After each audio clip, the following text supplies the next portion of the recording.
माननीय Shrimati Dimple Yadav ji. Thank you, Speaker, sir, for giving me an opportunity to speak in the Public Examination Prevention of Unfair Means Amendment. जैसे सुप्रिया जी ने कहा कि 2024 में यह बिल संसद में आ चुका है और आज यहाँ पे अमेंडमेंट हो रहा है। 2024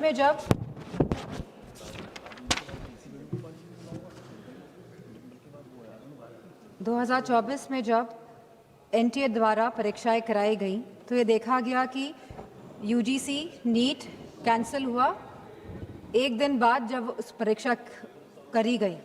CSIR NEET, NEET PG, CUET ये सब डिले हुए और कैंसिल हुए। इसके बाद सीबीआई इन्वेस्टिगेशन बैठी और आज तक उस इन्वेस्टिगेशन का क्या परिणाम निकला है ये नहीं पता है। तो हम चाहेंगे मंत्री से कि ये बताएं कि इसका क्या परिणाम निकला और कौन कौन लोग इसमें कन्विक्ट हुए। Government appointed an expert panel made 101 recommendation and the center assured the court on 2nd January 2025 it would implement all of them. इसके बावजूद भी 3 मई 2026 को नीट की परीक्षाएं हुई, 12 मई को परीक्षाएं रद्द हो गई और फिर सरकार ने री एग्जाम कराया 21 जून को। लेकिन सवाल इस बात का है कि जब 2024 में कानून बिल पास हो गया था तभी भी ये लीकेज क्यों हुई? ये जो 2024 के बाद भी जो ये लीकेज हुई है, कहीं एक षड्यंत्र तो नहीं है सरकार का? या तो ये षड्यंत्र है या तो सरकार के जो सिस्टम है इसमें परमानेंट लीकेज है। पिछले 2021 से 2026 तक लगभग 90 स्टूडेंट्स ने आत्महत्या की है और इसी के साथ पिछले 40 दिनों में 20 स्टूडेंट्स ने आत्महत्या करी है। और मैं उन सभी का नाम यहाँ लेना चाहूँगी क्योंकि ये आंकड़े नहीं हैं अध्यक्ष जी, ये हमारे बच्चे हैं जिन्होंने अपनी जान गंवाई है इस शिक्षा सिस्टम प्रणाली की वजह से। इनका नाम है चंचल भारती जी, जो ये अब हमारे बीच में नहीं रहे हैं बच्चे, ऋतिक मिश्रा जी, प्रदीप कुमार जी, आकांक्षा चतुर्वेदी जी, शेख सना जी, S Gopika ji, C Vidyanand ji, Simran, are रोशनी, सुशील ढांगे, सिद्धार्थ हेगड़े, अनु कीरथना, भाग्यश्री, अनिष्का पांडे, उमेश माली, रेनू मीना, रिया कुमारी थापा, शिवानी यादव, रीमा बेगम, मैथैली अशोक सोनावने। आज हम सब इसी के साथ सलाम करते हैं, सराहना करते हैं, प्रशंसा करते हैं हमारे युवाओं की, हमारे छात्रों की, हमारे जेनजी की, उनकी हौसले की, उनकी हिम्मत की, जो इस शासन से, इस प्रशासन से डरे नहीं, जिन्होंने मुकाबला किया अहंकारी सरकार के आगे। ये पूरा जंतर मंतर का जो आंदोलन है ये पिछले 1 महीने से ज़्यादा से चल रहा था और बहुत ही शांतिपूर्ण तरीके से चल रहा था। हर स्टेट से बच्चे आ रहे थे, जा रहे थे। 16 तारीख को इसमें अनशन भी करा गया, लगभग 37 स्टूडेंट्स अनशन पे बैठे और इसी के साथ सोनम वांगचुक जी भी इस अनशन पे बैठे। बहुत ही शांतिपूर्ण तरीके से पूरा आंदोलन चल रहा था। समाजवादी पार्टी को पूरा समर्थन था इस आंदोलन का और मैं कहना चाहूँगी कि हमारे सभी युवा समाजवादी पार्टी के सांसद इस आंदोलन में गए, शरीक होने गए और ये कोई पॉलिटिक्स करने नहीं गए थे। जितने भी हमारे युवा सांसद और जितने भी सांसद और एमएलए गए थे, क्योंकि हम साथ खड़े होना चाहते थे इस देश के युवा के लिए, उनके हक के लिए, उनके अधिकार के लिए। इसीलिए हम सब जंतर मंतर पहुंचे। 18 जून को मैं भी जंतर मंतर गई, वहाँ पे सोनम वांगचुक जी से मिली जो आंदोलन में बैठे थे, जो बिना कुछ खाए पिए जहां उनको 16 दिन हो गए थे, अनशन पे बैठे हुए थे सभी बच्चे और सोनम वांगचुक जी। लेकिन 18 जुलाई को सरकार ने क्या किया? सवाल इस बात का है, जो लोग अहिंसा के साथ बैठे हुए थे, जो लोग गांधी जी के विचारों के साथ सत्य और अहिंसा की लड़ाई लड़ रहे थे, उनको आप लोगों ने सफेद कफन पहनाने का काम किया। 18 तारीख को आप लोगों ने उनको कफन पहनाने का काम किया और गांधी जी के विचारों को आप लोगों ने कहीं ना कहीं कफन पहनाने का काम किया। इस देश में लोकतंत्र तो है, लेकिन वाकई में क्या स्वतंत्रता है? सवाल इस बात का है आज। जिस तरह बच्चे आए 20 जुलाई को, और कहां से नहीं आए, हर प्रदेश से बच्चे आए, यूपी हो, बिहार हो, तमिलनाडु हो, आसपास के मध्य प्रदेश हो, सभी स्टेट से, बॉम्बे हो, सभी स्टेट से, सभी प्रदेशों से बच्चे आए, क्योंकि वो सब अपनी एकता दिखाना चाहते थे। क्योंकि ये लगातार पेपर जो लीक हो रहे हैं, लगातार जिस तरह का दौर चल रहा है आज, और लगातार जिस तरह सरकार आंखें मूंद के बैठी हुई है और जो सुन नहीं रही है, वो अपनी बात रखने आए थे सरकार से, वो अपनी भावनाओं को सरकार के सामने रखने आए थे। वो चाहते थे कि जो एजुकेशन मिनिस्टर है उनका रेजिग्नेशन हो, और तो कोई बात नहीं थी। सब अपनी एकता और अखंडता दिखाने आए थे। For a purpose they had come to Jantar Mantar. लेकिन सरकार ने उनके साथ क्या बर्ताव किया, सवाल इस बात का है। क्योंकि हम लोग भी उस आंदोलन में शामिल हुए। और क्यों शामिल हुए हम लोग? क्योंकि ये बच्चे आंदोलन में बैठे थे, क्योंकि ये हमारे देश के बच्चे आंदोलन में बैठे थे।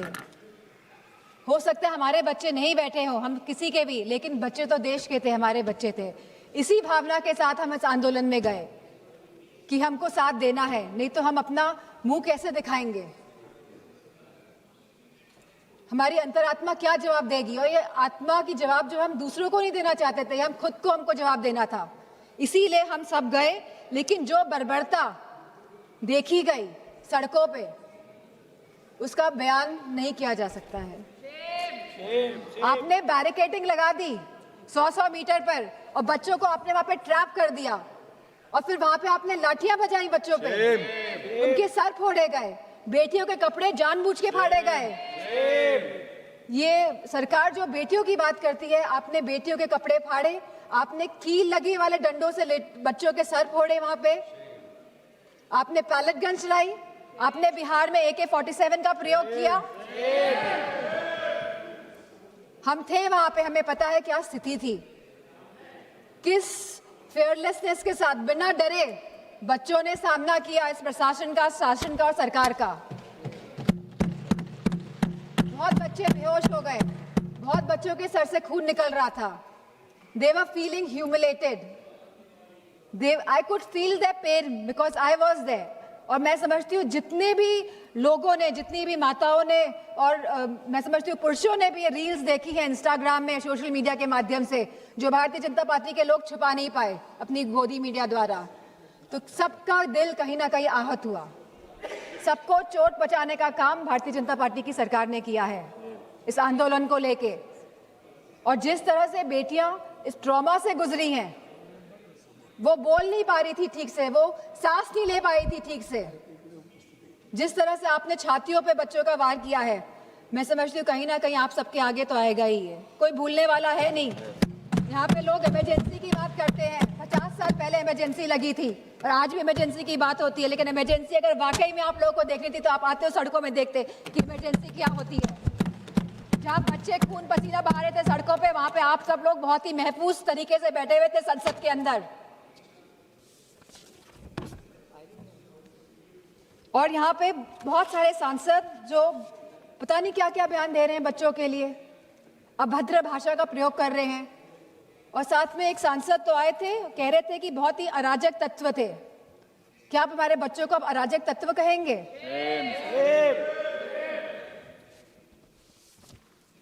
यहाँ पे जो सांसद है वो तो डर के मारे इधर से उधर हो रहे हैं।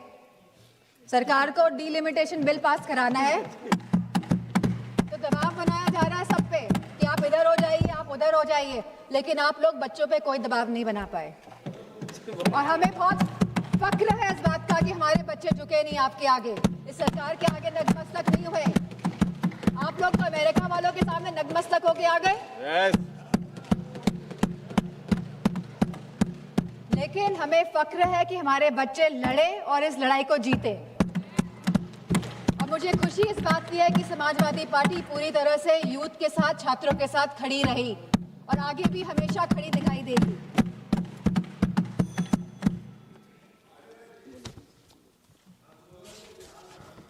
अगर कोई रूल्स और रेगुलेशंस लाने ही है तो ये जो सांसद लोग इधर से संसद के अंदर जो सांसद लोग चाहे लोकसभा और राज्यसभा और इधर से उधर भटक रहे हैं, इसके लिए कोई रूल लेकर आइए, क्योंकि कहीं ना कहीं ये लोकतंत्र को क्षति पहुंचाने का काम कर रहे हैं। और आज जिन बच्चों का खून बहा है, जो बच्चे आहत हुए हैं, जिन बच्चों के साथ बहुत ही गंदा व्यवहार किया गया है सरकार द्वारा, चाहे वो बीजेपी के सभी सांसद हो, चाहे उनके अलायंस पार्टनर हो, सारे लोग ये जिम्मेदार हैं। अध्यक्ष जी, आप सभी को मैं कहना चाहूंगी, अपनी बात को खत्म करना चाहूंगी कि you have ripped the youth of the country of his dignity, respects and rights, but I also salute the youth of the country for they didn't let go of anything. They stayed, they stood, they fought all together. And I have huge love and respect for the children of my country. And इन्हीं शब्दों के साथ मैं सरकार से कहना चाहूंगी, with sincerity and with resolve, transformation is imminent. आप रोक नहीं सकते हैं ट्रांसफॉर्मेशन को, अगर आपके अंदर सिंसियरिटी है और अगर आपके अंदर ये रेजोल्यूशन है। लेकिन आपके अंदर क्या है ये तो आप ही जानते हैं। मैं चाहूंगी कि होम मिनिस्टर आके जवाब दे, जो हमारे बच्चों के साथ बर्बरता की गई। आज आप भारत को डेमोक्रेटिक कंट्री कहते हैं, लेकिन जिस तरह आपने मारा, पीटा और आज भी आप चिन्हित करने का काम कर रहे हैं, तो मैं चाहूंगी कि होम मिनिस्टर आए और इस बात का जवाब दे कि आखिरकार दिल्ली की सड़कों में इतने बड़े आंदोलन में जहां सभी बच्चे थे, निहत्थे थे, अहिंसा के भाव के साथ आए थे, बिना किसी अस्त्र और शस्त्र के, आप लोगों ने इतना हिंसा का प्रयोग क्यों किया। इसी के साथ मैं अपनी बात को समाप्त माननीय श्री अरुण भारती जी